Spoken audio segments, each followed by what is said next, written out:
flyaways. Yeah, there you go. All right. Oh boy. I feel like we're closer than we usually are. I don't know. We've been friends for a while now, I guess. I meant literally, but figuratively as well. I mean, Anywho, so yeah. smaller car. Yeah, I'm borrowing my dad's car. My car's in the shop because Borrowing. It's a nice BMW. It got perks. I'm gonna turn the air conditioning on because it's a little warm in here, though. Yeah, I said that. Well, now I'm confirming what you said, and now I'm doing something about it. So, shut the fuck up. I'm trying. There you go. I'm very trying. Shit. Jesus, man. Forgot to take the clutch out. That's my fault. There we go. All right. Sorry about that. Anyway. You sure you don't want to do this in my car? We're good, man. All right. Anyway. All right. So, I guess we kind of had a bonding experience this morning. Because you pulled a Patrick, and you would laugh at the movie, and then you'd look at me, and then you would laugh harder. Well, we just got out of the Brothers Grimsby. I gotta say, there were moments in the movie where I was definitely far more entertained by how much more you're bothered by it than I am, than I was. Yeah. This is... Oh, man. This is lowbrow humor. Arguably at its finest, if you consider lowbrow humor to be a fine thing. Personally, a lot of the jokes didn't do it for me, but I can totally see how there would be entire groups of people just laughing their asses off at this. Because there are points in the movie where it's intending to gross you out as much as possible. Yeah. Just like, you know, all the other sight and body gags that they have in, like, Freddy Got Fingered and, like, even all the way up to 50 Shades of Black, except much more aggressive about it. I will say this is better than 50 Shades of Black. Oh yeah, definitely. There were more legitimate laughs to this than 50 Shades of Black. But would you say that it's better than Zoolander 2? By about this much.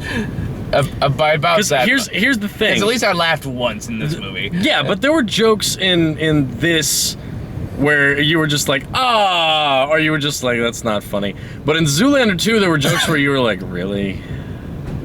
Really? Just constantly. It felt like you were doing that constantly, right? More. I was kind of that for this movie, too. But So, at least this movie did what it set out to do. I suppose so. And, I don't know. There's just some things I did not need to see yet. I know the kinds of people who will see this movie and love it. And, you know, happy times for you. Not that good for us. Because you really wanted to go see this. I did really want to go see this, and it ended up being much more aggressive than I thought. I'm reminded of the first time I saw Bruno, where Sacha Baron Cohen himself has said that he can barely believe that movie got approved the way it did. There is a 35-second unbroken shot of full frontal male genitalia in that movie. And you don't get that in R-rated movies, but it somehow got it. So, But we will get Mark Strong's genitals here we on go. screen for a solid minute. Let's hope they weren't real. I know they obviously were not real. There's There's not even a hope about it. That thing looked like it was made out of plastic. The like two stray hairs sticking out of it. Okay, so this is a movie that features Mark Strong. I know you've seen the moments in the trailers, but everything you see in the trailers is just the beginning of the joke. They proceed to beat the joke into the ground, occasionally making it so absurd that I couldn't help but laugh. And they cut out my favorite line from the trailer. What? The whole, like, the tombstone thing, and then he goes, okay, what font would you like that in? They cut that out. I was like, really? That was the funniest line in the trailer. You cut that? Funniest line in the trailer, yeah. But this has Mark Strong aggressively shoving his balls into his brother's mouth. I think that was the moment the movie kind of turned for me. I know, because that scene is long. That scene is way longer than it needs to be. Because I was like, okay, you know, this movie's not that bad so far. And that's kind of the theme throughout the film, that every joke goes way longer than it needs to, specifically to make you more uncomfortable. So, which can work in some circumstances. I'll let you finish that though. Okay, we got to discuss the elephant scene. I think we should build up to that scene, because that's the scene we're gonna have the most to say about. Are we? It's pretty straightforward. I don't know, like, I will admit, like, a movie gave me hope, because the opening joke was actually kind of funny. Yeah, it did have a pretty good... I mean, Sacha Baron Cohen's a funny guy. I do think he's a funny guy, and I do think that he has moments of genius. I also think this is the worst of all his movies so far. However, I still don't think that makes it a bad movie on the way that, 50 Shades of Black was. I know we keep bringing that up, but that's just so recent. No, and that's like it's like the comedy that's right there. Yeah, it's pretty bad. I mean, I would give this like a 4 or 5. You're being way more generous than I would. Yeah, I give this a 2. Okay, well, like I would give it maybe a 4. Yeah. Like I don't know. Like it's this kind of humor never does it for me. So again, it comes down to this is just not my kind of movie. But like I'm open. I like to think I'm open-minded. Like I was willing to be surprised. Like maybe like 22 Jump Street. I'd be like, okay, that's actually pretty good. Well, what I did like about the movie was, and I mentioned this later on, there's certain things you have to like focus on to enjoy throughout the movie. One being the lovable trashiness of everything that he is, and all of his friends. Like, even they're though all he's really still kind of a horrible person. Yeah, he is still kind of a horrible person, but Not even kind of. He has a kid named Luke because he has leukemia, but he doesn't actually have leukemia. It's like collect the welfare checks. Maybe they just named him Luke and then came up with the leukemia thing afterwards. There are multiple jokes in this movie about cancer and AIDS. Oh yeah, like there's that's a their running opening thing. They were like, apparently they gave Harry Potter AIDS. Yeah, they give Harry Potter AIDS by shooting a kid in a wheelchair who is the child of an Israeli and Palestinian parents, and he has HIV. He has HIV and was born with HIV and is there in a wheelchair to ask for people to, peace. Please let peace happen. It's basically hitting a lot of the cheap points that you can for something like that. And intentionally so. I mean, it's a kid in a wheelchair with HIV from the Israel-Palestine conflict, begging people to love, choose love instead of hate and stop fighting. Like, it's so pandering on so many levels. And then they shoot him, and the blood goes into Daniel Radcliffe's mouth, which, in the news report, says that he has multiple open sores in. When they don't elaborate beyond that, Daniel Radcliffe just has a bunch of open sores in his mouth. And it's like, I wish one was like, was that actually like Daniel Radcliffe or they CGI him in? I know it looked weirdly off, didn't it? Yeah, so I think they weird. Like I said, he's not involved in this film, so I think they just CGI'd him in. Just like they.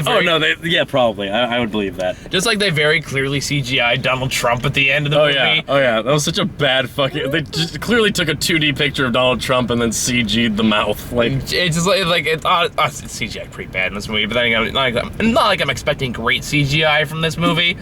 I was really hoping for a better joke than a repeat of the first joke, where instead of giving Harry Potter AIDS, you gave Donald Trump AIDS. That's clearly a pandering point. Yeah, it's kind of like, okay. I feel like that was a last-minute decision. I feel like that was just one of those things where like, why don't we just give Donald Trump AIDS? It'll be fun. But is that your impression of Sacha Baron Cohen? No, I don't know what voice that was.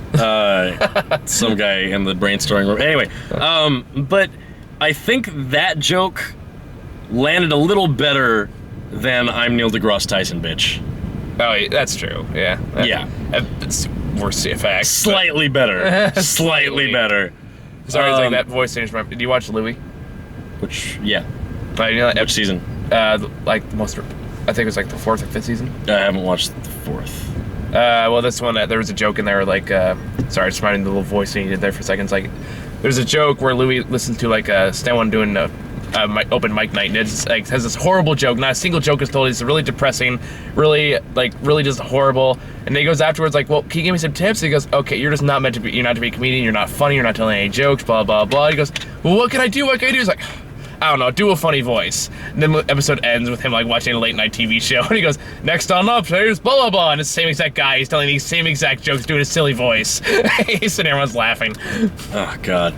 It's actually kind of genius. Whoa. Whoa. Stop stealing your car.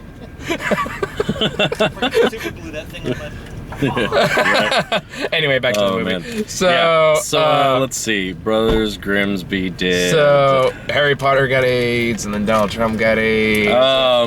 And then I guess through a series of wacky circumstance, Nobby, that was his name, wasn't it?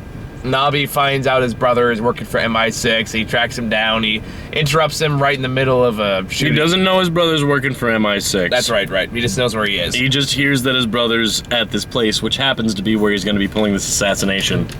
Or trying to prevent an assassination. Well, sure, yeah. Technically, but he's trying to kill the assassin. True, so fair enough. Whatever. Anyway, it's convoluted a little bit, but not terribly. Oh, I've seen worse this Yeah, year. it's not hard to follow. No. But anywho, so they find out, things get fucked up, and... My mind keeps going back to the elephant scene, man. I just, we need to figure out a way to work to this. Okay, let's talk about the action. No, let's talk about the action. The action's actually pretty good. The action, they did get an actual action director to direct this, and hang on, let me look up who it was. But yeah, the movie does benefit from that. It really is... like, taking credit, no, the actions are actually pretty good. Yeah, the actual action sequences are really fun. They're enjoyable.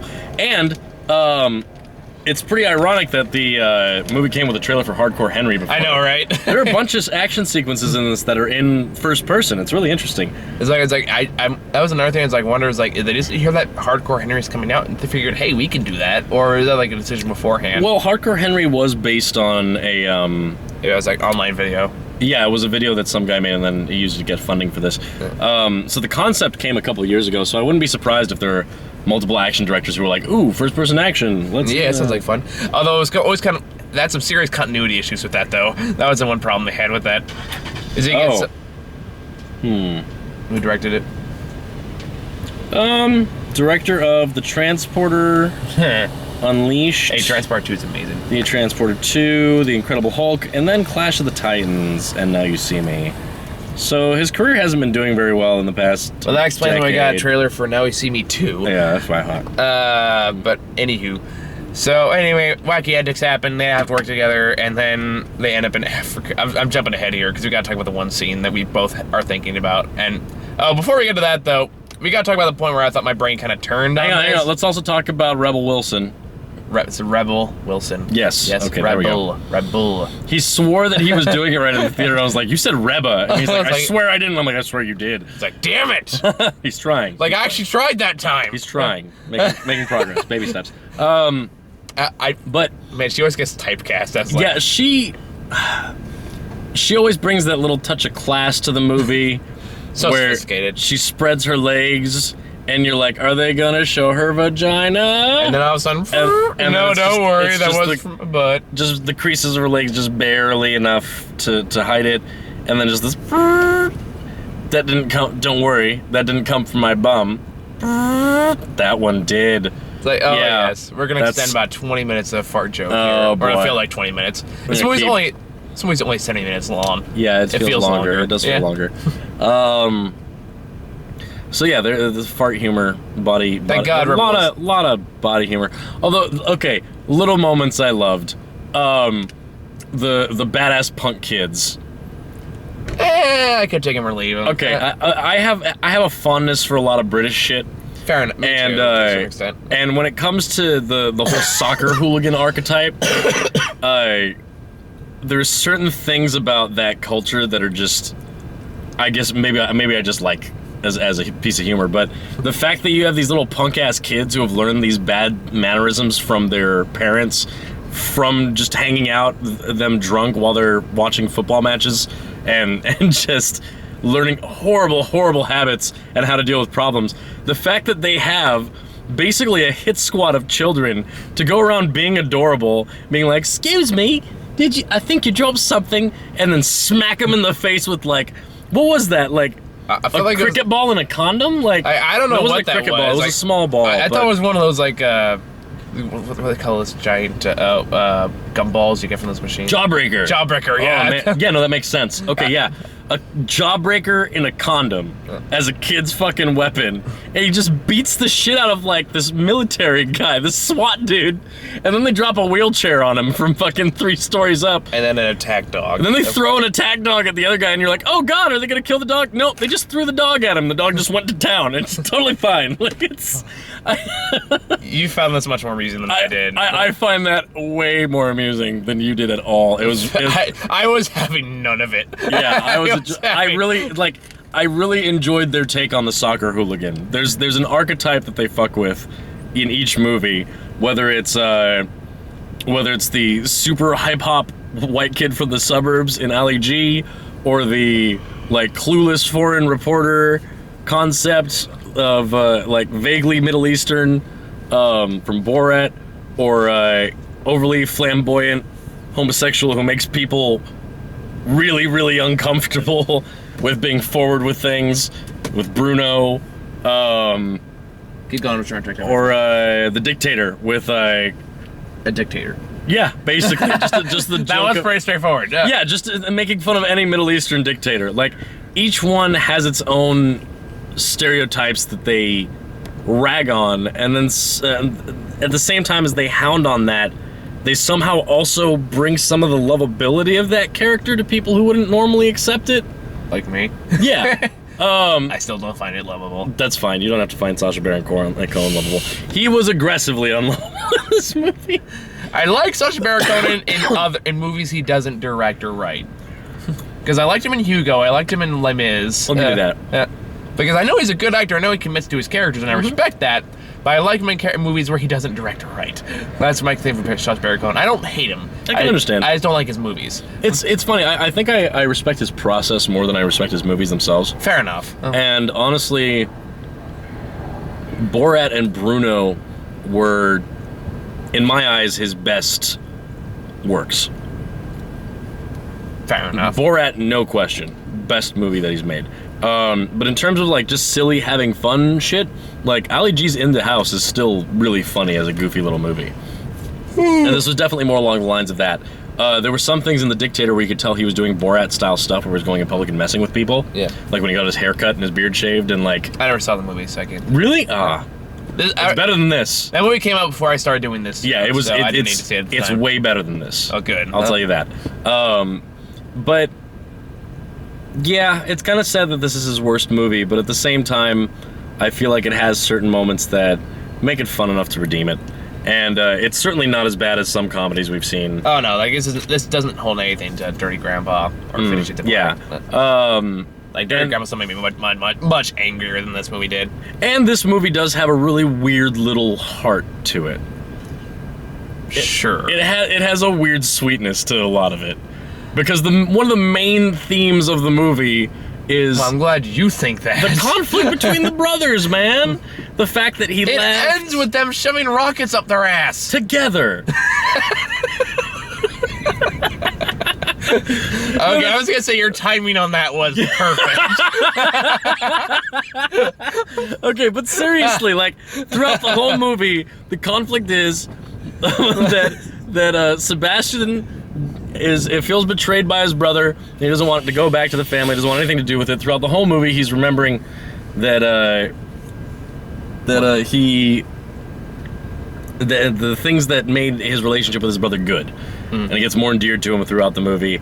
And when his brother, like, when he sees how much his brother will stick by him now and realizes that, you know, he didn't mean to abandon him like that, but he did it for his own good. Like, sorry. I gotta stop you there for a little bit, because have you seen There Will Be Blood? Yes.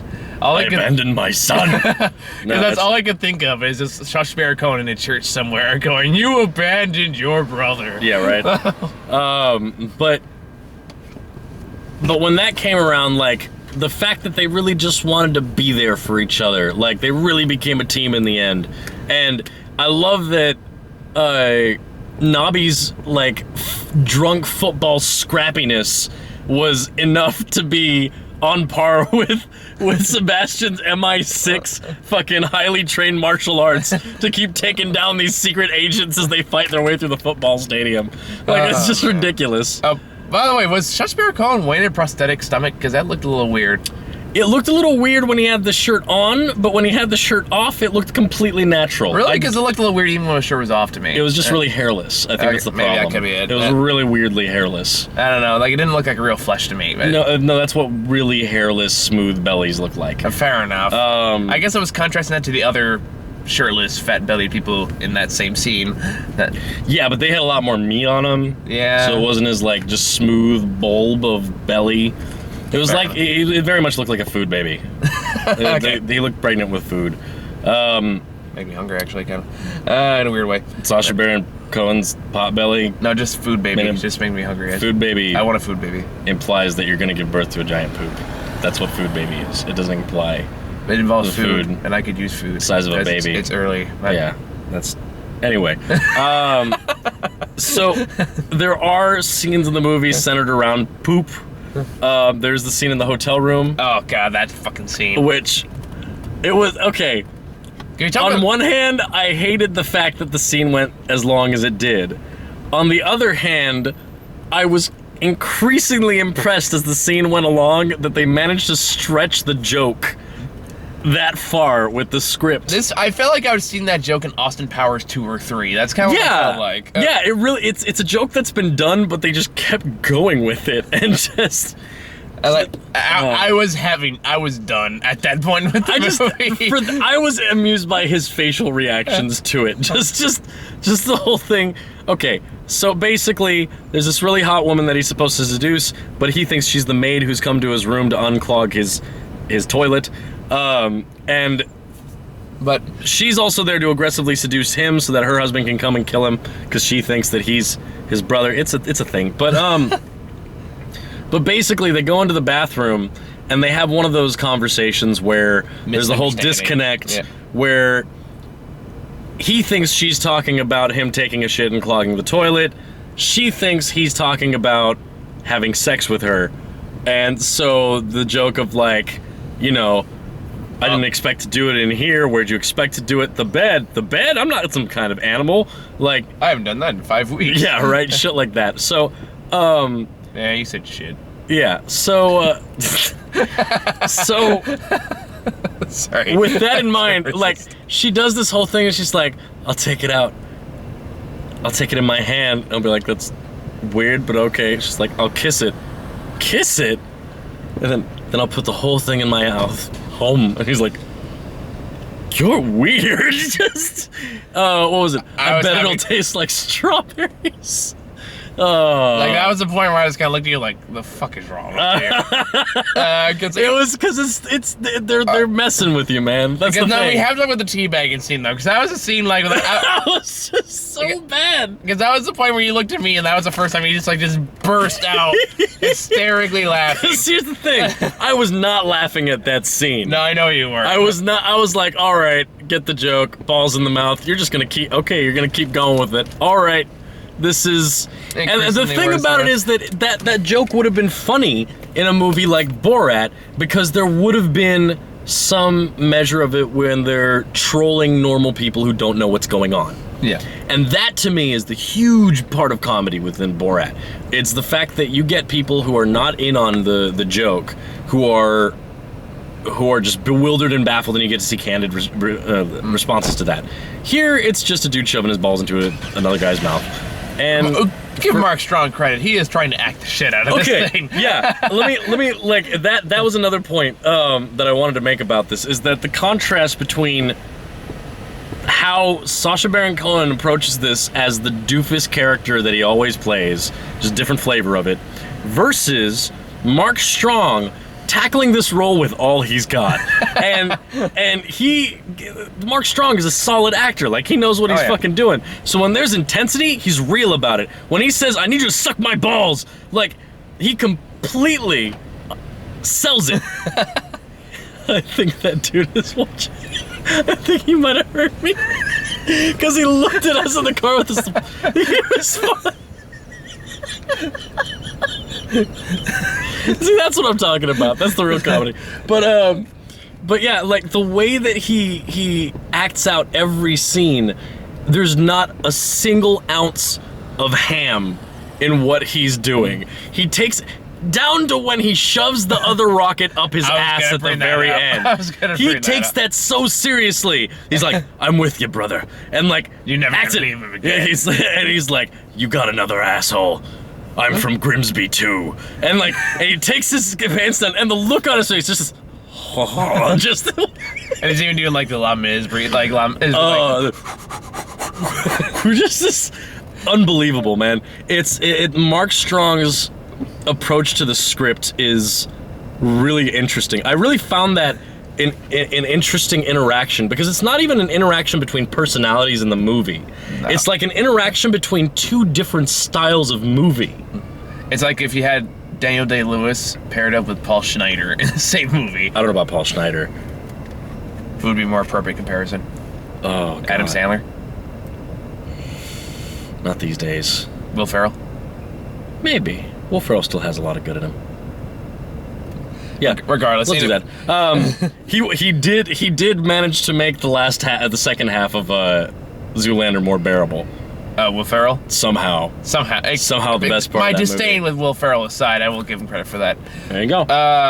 So it's interesting because that whole thing between them is honestly like a microcosm of the movie itself. Because they have the real action director. I mean, this is the director of the Transporter 2. Real shit. Yeah. And then you have the script by Sacha Baron Cohen, which is, batshit crazy. And you put those two actors together, it's pretty much the same interaction between those kinds of genres. Yeah, I can see that. But I think that was after the teabagging scene. I just there was just silence. I just turned and looked at you. Yeah. And you looked back, and then you just like, ha! I just looked at you, and saw the look on his face, just this. just the I'm having none of this face. Just the face of. This is one of those. I guess this is happening.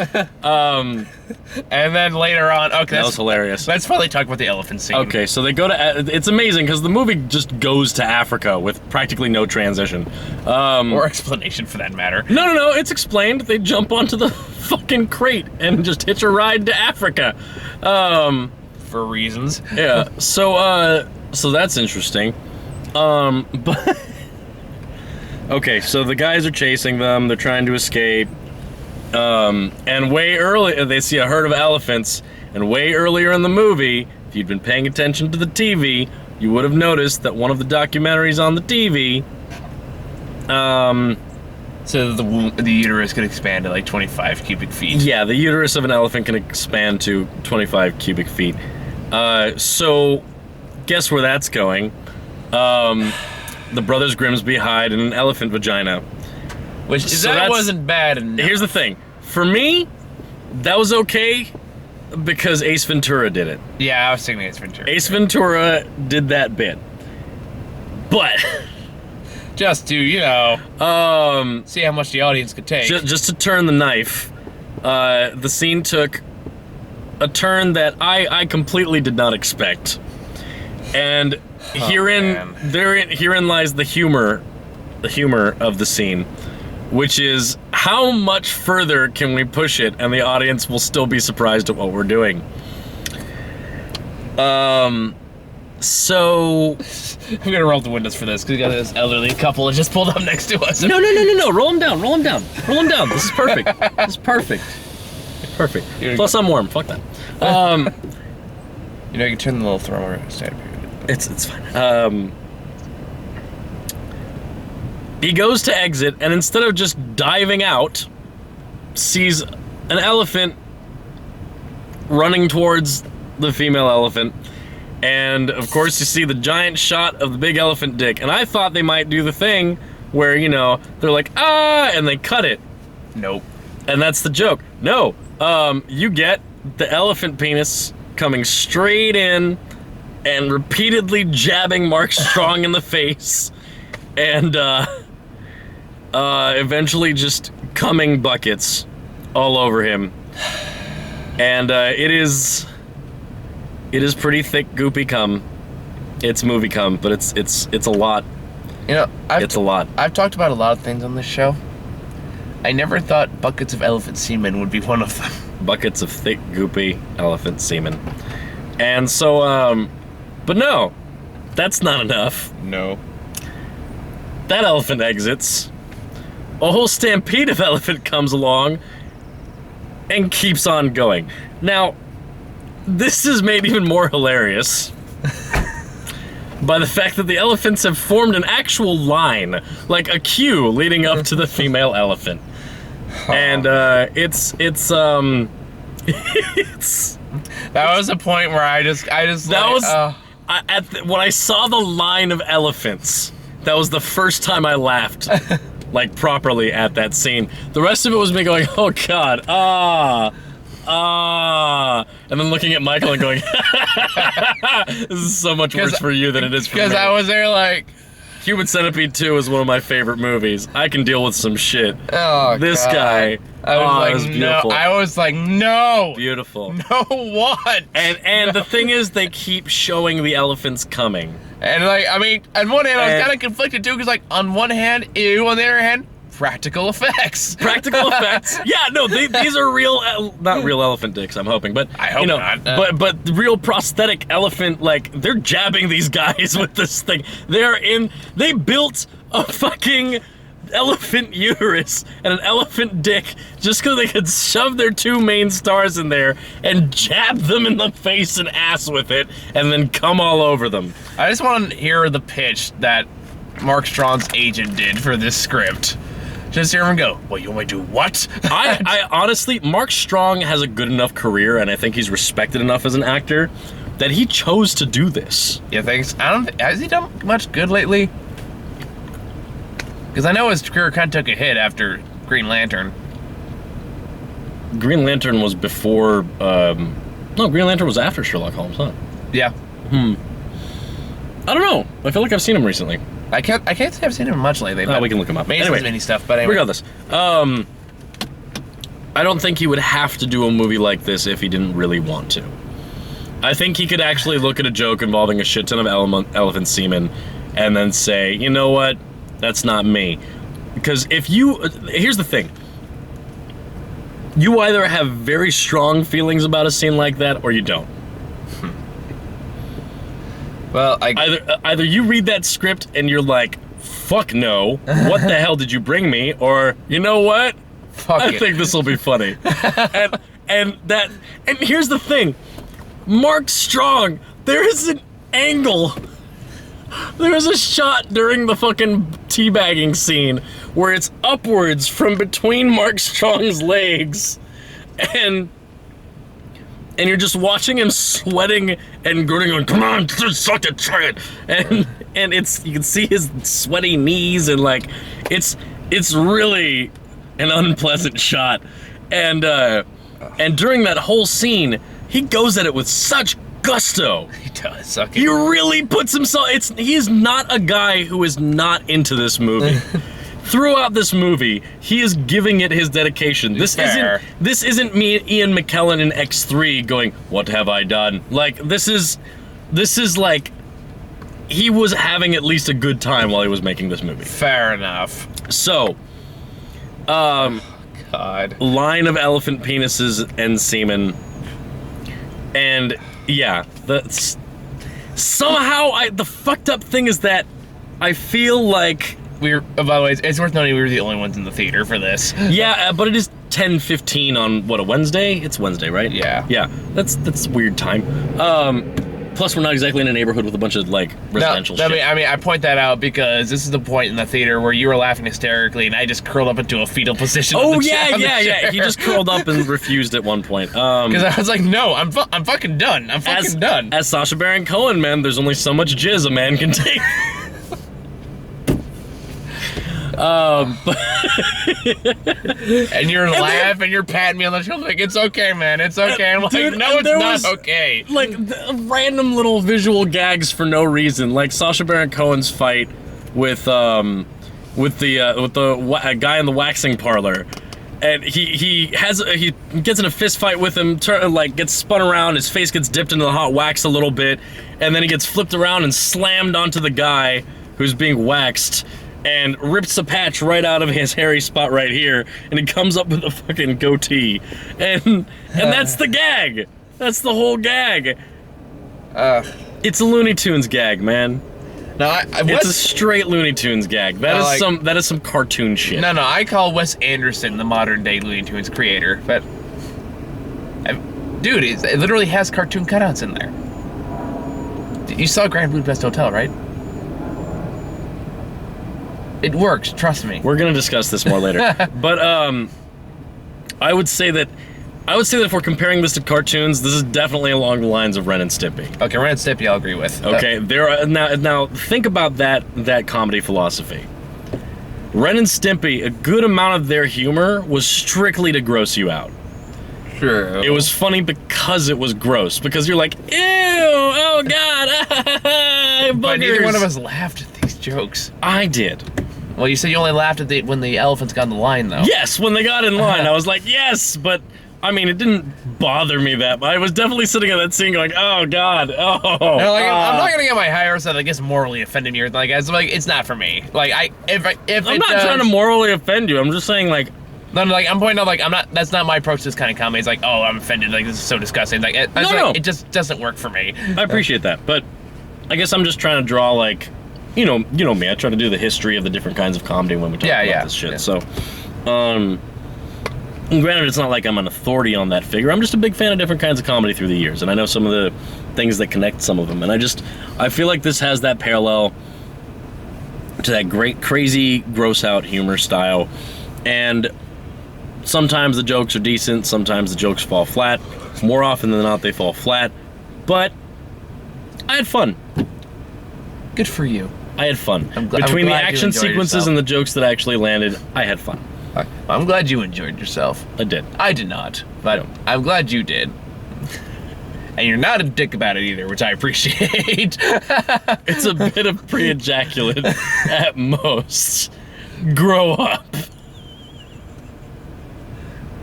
And you lost me. You had it, and you lost it. So you had it, you were good, and then you said that shit to me, and then you just completely lost it. Elephant cum?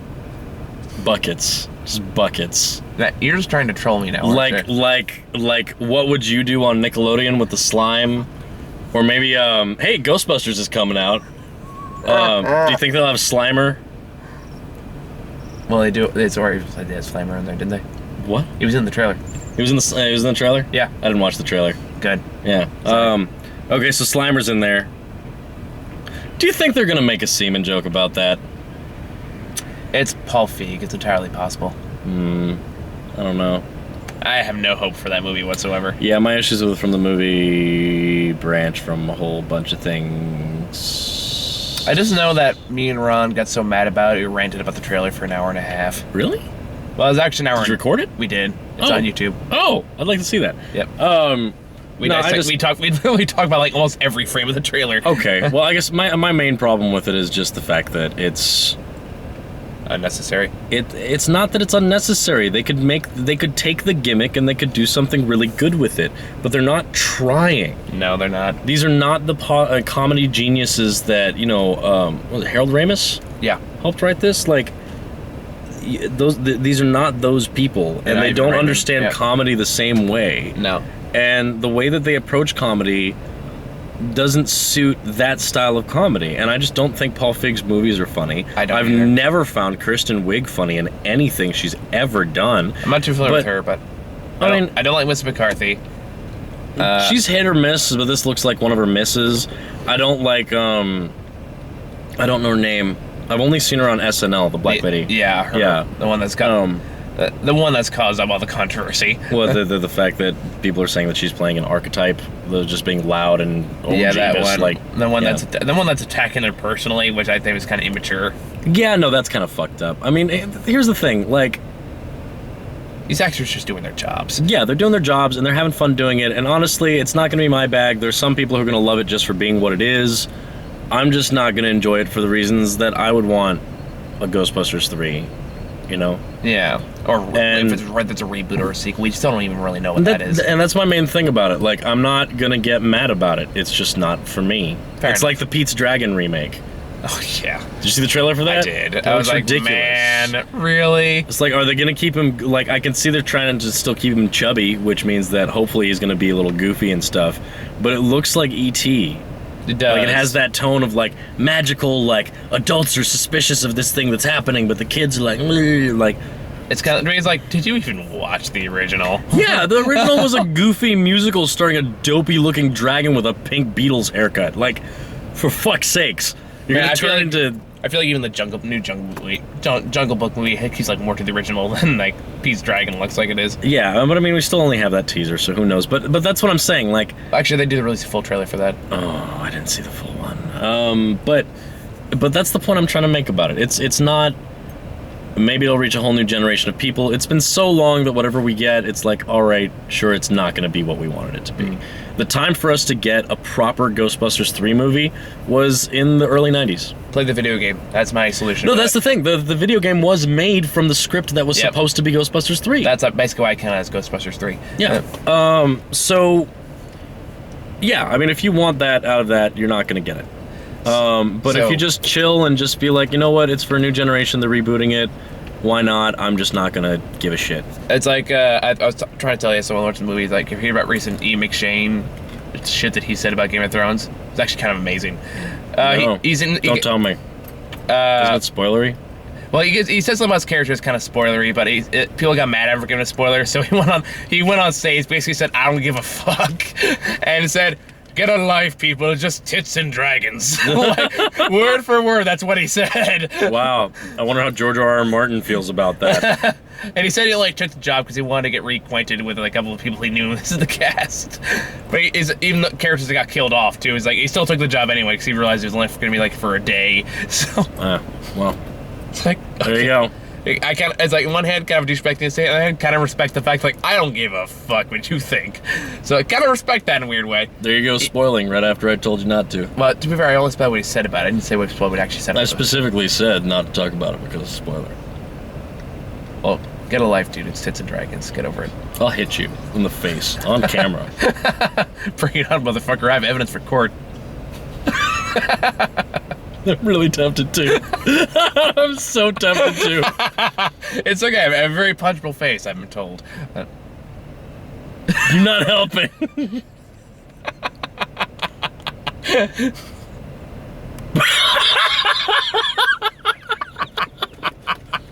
Oh, that made me laugh harder than anything else in the movie. You're still thinking about it, aren't you? Can we compromise with a slap? Can I just slap you? Go ahead. All right, hold still. Face me more. I'm not gonna hit you in the face. Was that? That was good. I'm sorry.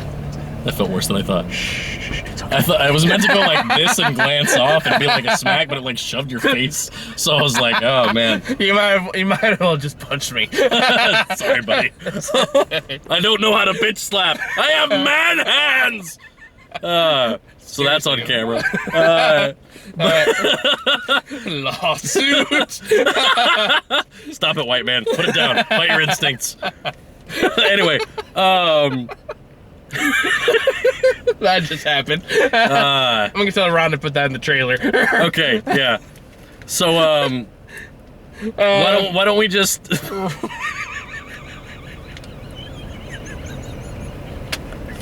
Are we done?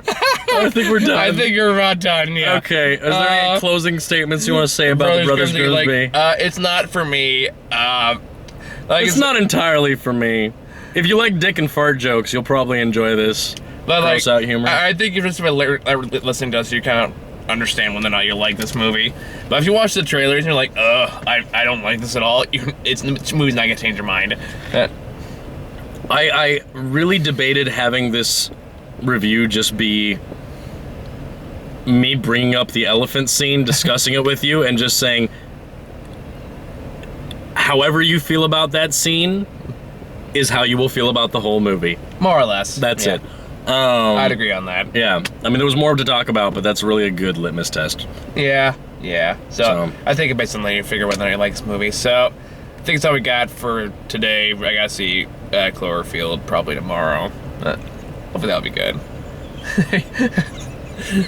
You want to compromise with a slap? Okay.